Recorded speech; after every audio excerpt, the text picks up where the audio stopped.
simplemente me quiero correr a gusto, porque soy el puto César Augusto, el amo de Zaragoza, esta mujer quiere comerme la poza, soy el Mester en sí, no necesito una muriel ni diablo murciélago, me da igual, pero yo no lo pago, sino que me lo compras tú, este en sí FNC te quiere a ti, si se lo compras, digo, si no eres un puto vendido, besame el ombligo, el centro del universo, soy sorpresa de mi musa.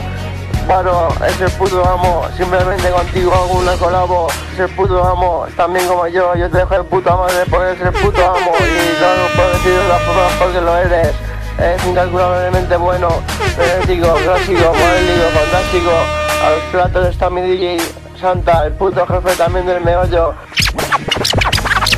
Santa, el puto jefe también del meollo. Aquí estamos, cavando fondo hasta el fondo del todo. Ahí me encontré a Satanás, me dijo de proponerme un trato con muchas chicas y mucha fama a cambio de mi alma. O las chavalas y la karma. ¿Qué pasa? Que no sé repartir la calma. Simplemente reparto hostias a quien sea, hasta el diablo. Soy aquel tipo.